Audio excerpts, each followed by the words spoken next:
what are the pros and the cons of living in Sweden? In today's video, I want to talk a little bit about what makes Sweden so attractive for foreigners, but also what could be challenging for new people or Swedes alike. And then we can also see, whoever watches this video, what your opinion is. So don't forget to share with me your opinion in the comments down below.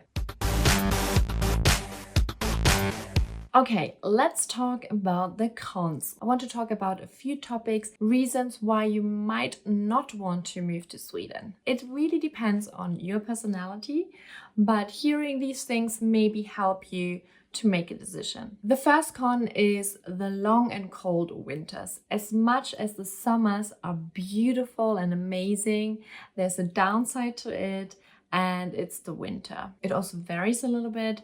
The higher up north you live, the colder and darker and longer it could be. And the further south you live, it's a little bit better. Of course, it depends a little bit on what you want. You know, if you want a warm country, maybe Sweden is not for you, or the daylight could also be quite daunting. But then it's also scientifically proven that your body reacts in different ways. You maybe know it's a lot about vitamin D you get from the sun, and if you lack vitamin D, it can have consequences. Vitamin D production is one of the most well-known health benefits activated by exposure to sunlight for our skeletal, cardiovascular, neurological, and immune systems. Maintaining proper vitamin D levels protects against disease, optimizes physical performance, and improves mental health. I wanted to read this kind of scientifically a little bit because it's very important. It's actually a big deal. And people who maybe already suffer a little bit from mental health issues or are very sensitive to these things maybe have a harder time here in Sweden, to be honest. I've actually met already several Swedish people who moved away from Sweden to Spain mainly just because it's a warmer country and there's more sunlight, and they were just really tired of living here in Sweden and, you know, having these long and cold dark winters. I mean, we experienced one winter and it was not too bad, but I also know that you have to maybe live here a few years to really tell what it is like. We will see. I will definitely tell you every year how we are coping with the winter and if there's a difference from the first year to, you know, maybe 5 years into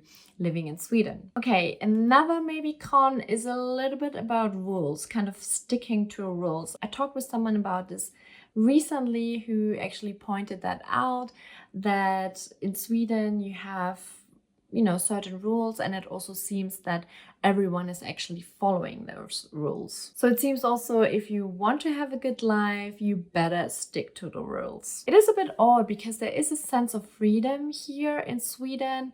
Just to give you an example, during COVID time, the world was looking at Sweden and it seemed like it's such an independent country, such a free country where you can decide if you want to get vaccinated. You know, there were less restrictions than in other countries, but at the same time, people still follow those rules and recommendations. So maybe there might be not that many rules, but yeah, if there are rules, you're better advised to follow these rules, otherwise you get in trouble. Or let's say it could just create some issues. I think to fully understand the rules in Sweden, you have to live here for quite a while.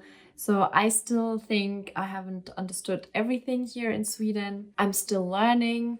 So I will definitely keep you updated on examples or about my own experience sticking to rules, or if there are any obstacles, you know, I will definitely report back to you. And then another con I want to mention is the language. I know I mentioned already language as a pro and I explained myself, but let's go into detail why it could also be a con. So first of all, if you ever learned a different language, you know how hard it is. Also, the older you are, the more difficult it is. So learning Swedish could be a bit of an obstacle. You definitely need some time to learn the language, and it is quite recommended to learn the language. Although Swedish people speak English really well, and most of them do, at some point, if you want to live here for longer, I would say you do have to learn Swedish. And that could be a little bit tricky. I mean, I have an advantage and speak German, so it should be easier for me. But I mean, after 1 year, I feel very comfortable speaking English, it's good, I like it. But then there are more and more awkward situations where people ask you, how long have you been living here? And now I'm saying like, more than a year. And then it's a bit weird. Why have you not learned any Swedish in a year? I mean, I have my personal reasons and I mentioned them in the videos, but I cannot do this for another 5 years. Well, that's at least how I feel.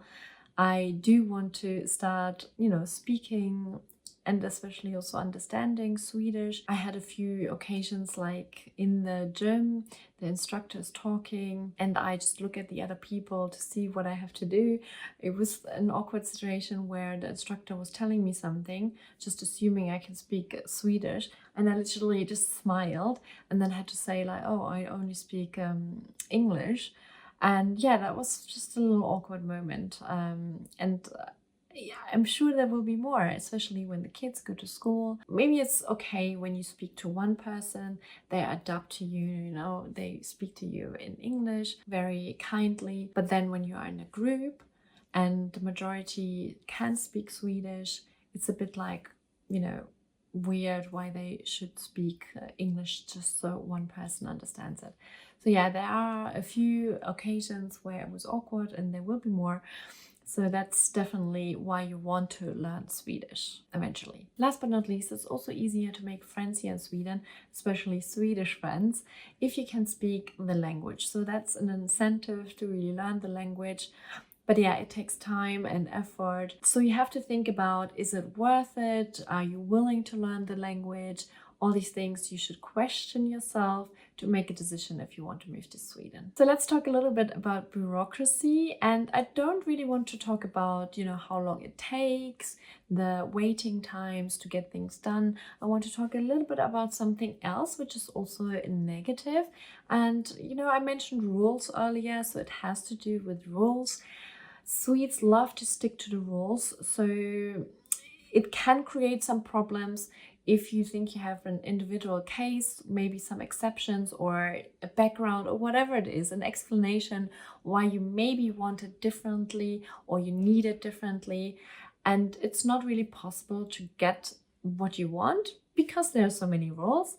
And the Swedes stick to the rules or to the laws or whatever you have as a guidance. And I've seen a few cases, different topics where people were discussing online what their case is and why it's actually really crazy that their case is not looked at individually. It has to do also with deportation and things like that. So it can be difficult. And it also depends where you're from. Maybe if you're from the EU, it's easier in some circumstances, but we even had a few areas where it was really hard to explain to them, and we went back and forth, and it's actually still not solved, to really explain to them what happened, why X, Y, that needs to be done. But because they have made a decision, it's really hard to basically change that.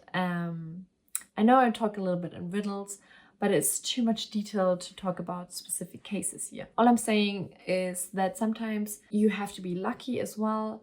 You have a caseworker for your case, and this caseworker can be a good person or, not so experienced person or just a stubborn person, or sometimes, saying no to something is easier, and if you can back it with a paragraph, which most of the time is like a very general paragraph, then you can be very unlucky.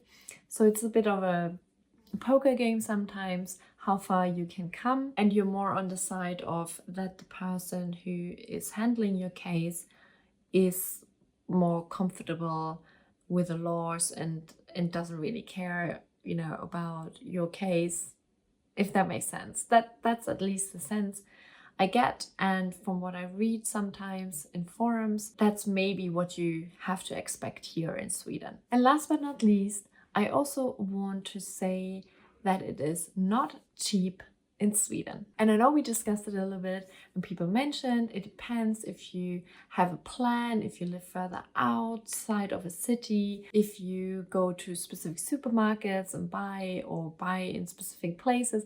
But let's face it, if you just want to have a normal life and you just have a nice lifestyle, then you pay here in Sweden. You pay your fair share. If you want to go to restaurants, if you want to drink alcohol in restaurants, that can be quite expensive, especially, of course, Stockholm. But many people move to Stockholm because they have a better job opportunity, for example. So we have to talk about Stockholm because people want to move here.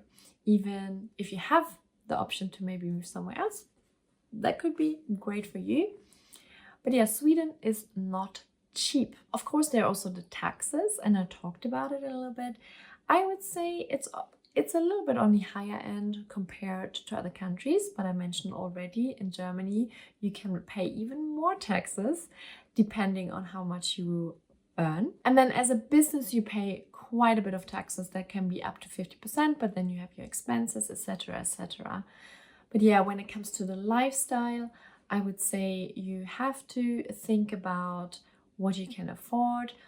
Not to mention the housing here in Sweden, it can be a bit more difficult. So renting is also quite expensive, maybe compared to other countries. So I put it here as a con that Sweden can be quite expensive, and you really need to consider that if you want to live in Sweden. So here you go. These are my pros and cons of living in Sweden. I hope you enjoyed them. If you have anything to add, if you have any questions, of course, please leave me a comment down in the section below. Thank you so much for watching till the end. I hope I will see you in my next video. Until then, have a great day and stay safe. Hej då!